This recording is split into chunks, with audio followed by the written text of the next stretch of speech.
Lionsgate is not a real thing. And I'm not about to waste your time and explain to you why it's not. But if you want to hang out with me, I'm here to talk to you today about the Aquarius Full Moon that's happening on August 9th at 3:54 a.m. If this is your first time seeing me, I'm Sammy. This is Infinity Aura Avenue, and let's pull up the chart.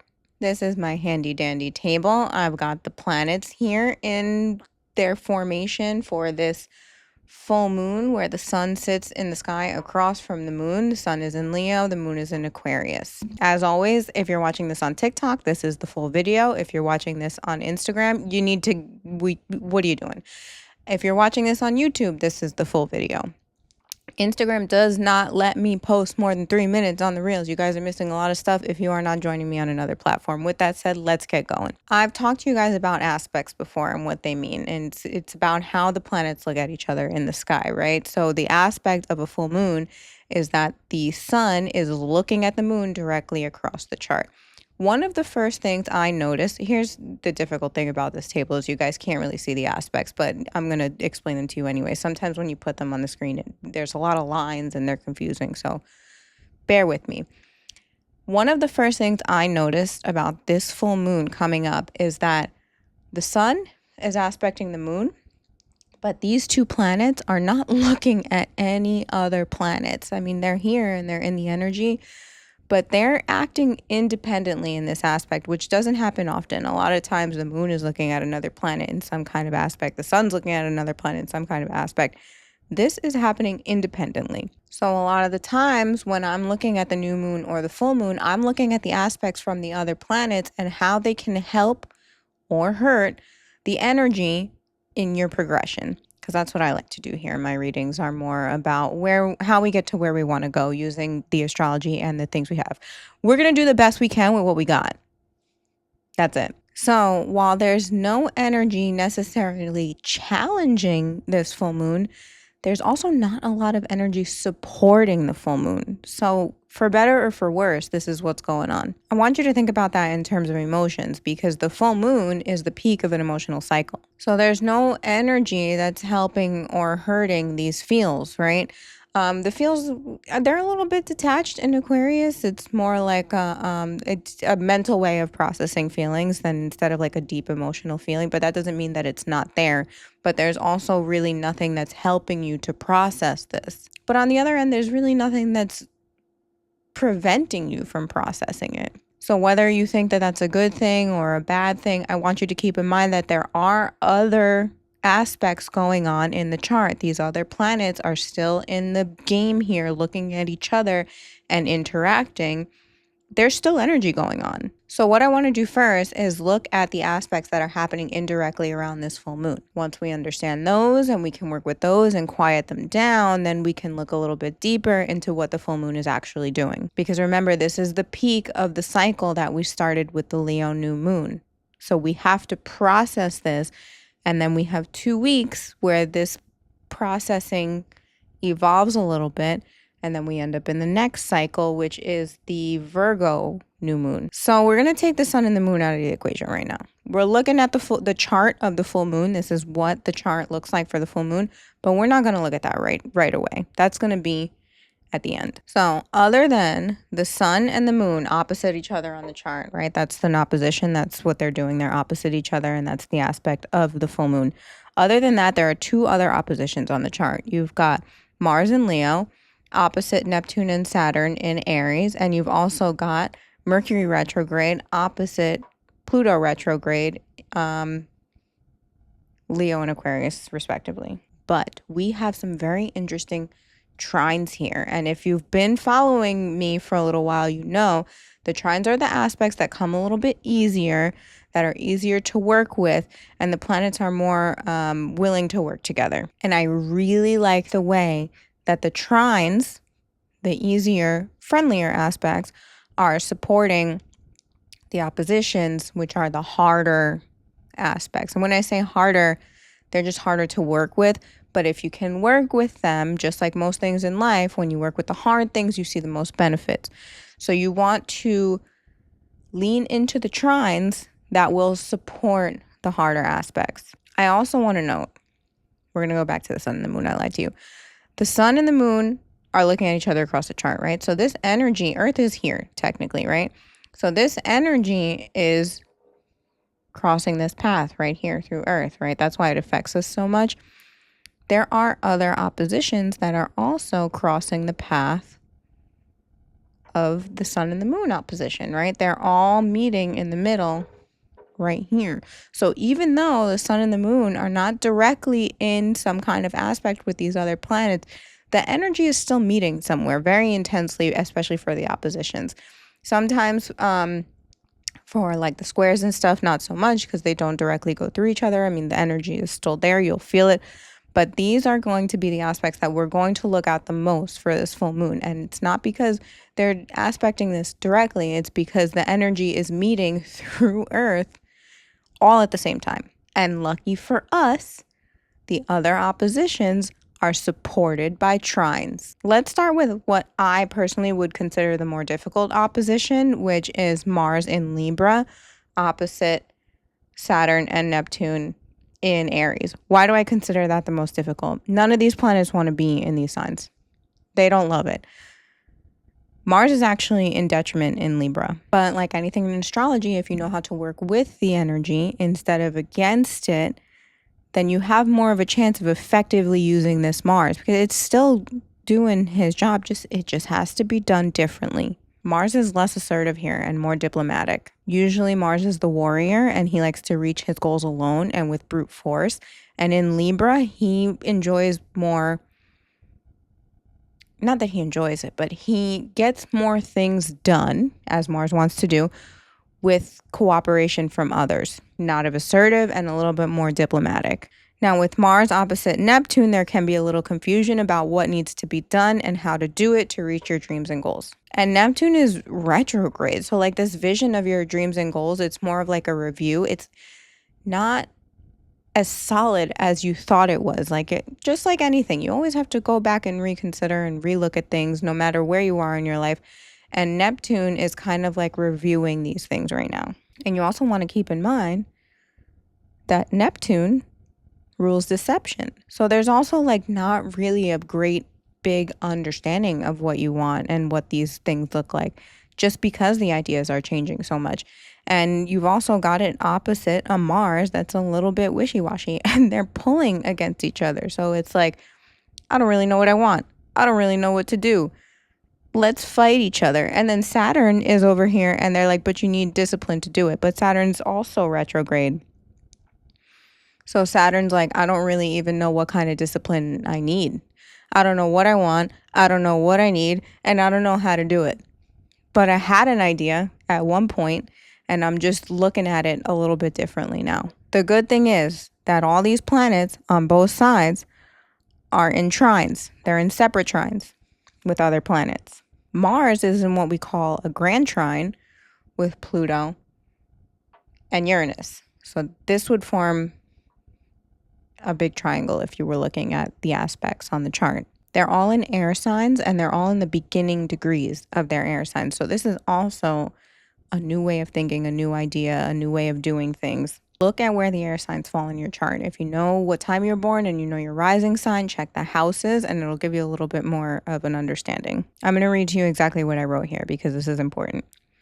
You might find that if you're struggling with taking action, there's an unexpected opportunity to partner with someone, even if it's just to bounce ideas off of them. And that might help bring in some transformational energy that you need. And that's because we've got Mars in Libra looking to work with others in a diplomatic way. Pluto in Aquarius, changing, transforming ideas.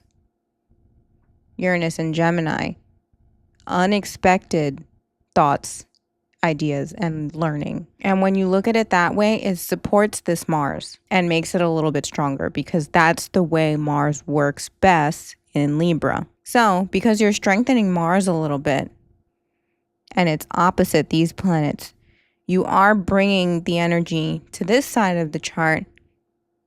And we're now, I don't want to say fighting, but we're now opposing, because that's what's happening, the other side of the chart. And Neptune and Saturn are already retrograde. So they're reevaluating things. They're really looking at the bigger picture of the creativity and the dreams you have and the discipline that it's going to take to get there. So then you've got Neptune and Saturn in a trine with Mercury retrograde. Also retrograde, right? These 3 planets are retrograde. And if I've taught you anything about retrograde, it's that we're not looking at new ideas in these departments. This is a review of what you've already done, how they need to be tweaked, so that when they go direct, you know what to do next. So when you're able to do that, review these things without really pushing too much, it brings a little bit of balance into these aspects. And you have to remember Mars is also in a trine with Pluto. Pluto is also opposite Mercury retrograde. So this reevaluation of these thoughts, these ideas, these creative things of what you have to do next is opposite a Pluto retrograde, which is how these things are going to be changing, right? They're fighting each other. Well, I have to do this, but that's going to make things different. That's okay. That's the whole point. So what this really comes down to is how we make Mars stronger in Libra, because all these other planets are retrograde and you're not really supposed to do much progressing. This is a review. This is the only planet in this aspect. I mean, these planets are doing something else over here. They're together and they're in another tribe, but like they're not directly in this full moon energy, right? So the planets that are, the only planet that's direct is Mars. And even though he's in detriment in Libra, that doesn't mean that he's useless. It just means that he's not so comfortable doing things the way that he usually does things here, but that doesn't mean anything. How many times have you been uncomfortable doing something and you still find a way to get done? It just needs to be done differently. And what does Mars rule? Mars rules action and how you get things done. Normally, typically, he likes to do them by himself, and like I said, with brute force. But in Libra, we're looking at cooperation, and it's a little bit slower. It's not really with brute force. Libra is very pretty. Okay, she's ruled by Venus, so she's very like peaceful, which is the opposite of Mars. So like Mars has to slow down a little bit. You can still do things and get things done. It just needs to be done on a different level. It's not going to happen as fast. It's not going to be alone, probably. You probably have to cooperate with others to get things done, which is not what Mars is used to. Unless you have Mars in Libra, now's your time to shine. So that's another thing. You want to look at your Mars sign, because if your Mars is in Aries, this is a frustrating time for you because Mars in Aries wants to go, go, go. Mars in Leo, very bold, very confident. Mars in Libra needs a little bit of encouragement, a little bit slower. So if your Mars is not, I don't want to say compatible, but if your Mars operates on a different level than the way that is more useful to get things done right now, you're going to be frustrated. So that's how we use astrology to go, okay, well, I have to learn to be a little different, because you can. You have what comes naturally to you. That's what's in your chart. But that's what we use astrology for, to heighten your awareness so that you know, okay, it's not really a good time to push, push, push. Maybe I have to team up with somebody in a way that I never thought I did before. Well, there are some other stuff that's going on in this chart. I don't want to say it's not as important, but like I said, it's not moving directly through the middle of the chart like the rest of these aspects are that we just talked about. So it's not so big for me in this full moon, and I want to get to the full moon. So the full moon is the peak of the cycle that starts with the new moon, right? We've talked about this before. And if you remember, we started this new moon cycle looking at what do we want to be the very best at? I want to be, you remember. Okay, I'm not going to do that again because that really took off with me last time. So now you have to ask yourself, what do I have to let go of to get there? What are the ideas that you've had that maybe you need somebody else to help you with so that you can get them done? And where have the distractions been? The sun in Leo has this big, bold, I'm the best star in the sky energy. The moon at Aquarius looks at emotions a little bit differently and wants to feel independent. So, how do you release the need to feel these goals as me, and collaborate in a way that will help you reach your goals. And also, what are the ideas and emotions that you're kind of detached from that are keeping you from getting to where you feel like you are the very best? You can still be the very best at what you do, even if you need some help to get there. I really think that trying to push Mars into doing things in a way that he's not comfortable with at this time is to your detriment, because that's literally what it is. Mars is in its detriment. You have to work with the Mars that's in the sky in a way that he feels comfortable, even if your Mars is not used to doing that. You can be who you are for the rest of your life, but the world still around you is still changing, and it does help to be adaptable. Not to say that you have to change completely, but you do have to know how to work through the changing energy, even if it's not compatible with your energy. I think this is a really good full moon if you know how to use it. But I think there's a lot of other things going on in the sky that make it very easy to miss the point. And the point is, there's some ideas and feelings that you need to release about yourself so that you can, like we started in the beginning of the cycle, reach that level to be the best you that you want to be. With that said, my shop is open, infinityauraav.com. I've got tarot cards. I've got stuff for your altar. I've got these cool wands. Mine is Aura Quartz. I got a couple of different other ones. The Aura Quartz are sold out now, but there's a few other ones. I might get more of these. I've got supplies for your altar. Did I say that already? I don't know. There's a lot of stuff. Go check it out. You can also book a reading with me, tarot or astrology. I'll do both. I just charge for the reading, and we have a conversation on exactly what kind of reading you're looking for, and we get it done that way. Some people like tarot, some people like astrology. I personally like to use both in a reading. I think it's the most helpful, but I will do whatever you're comfortable with. You can follow me on TikTok, where you will always get the full video of the moon meetings, and I'm a little bit more chatty over there than other platforms. You can follow me on Instagram, where you'll see clips of this and miss a lot of it if you don't check me out on another platform. Or if you're watching me on YouTube and that's your preferred method, it is a bigger screen. I will say that. It is better, in my opinion, to see the whole chart as opposed to TikTok, where the full video also is. Enjoy the next 2 weeks while this full moon energy dies down. Hopefully you figure out how you're standing in your own way if you haven't already. I will see you for the Virgo new moon. I don't have the date. I don't know the date. It's in about 2 weeks. By then, I'm pretty sure Mercury is going to be direct. I don't think the outer planets are going to be direct. Like I said, if you follow me on TikTok, I update you a little bit more. I'm Sammy. This is Infinity Aura Av. Like, comment, share, subscribe, and I'll see you when I see you. Bye.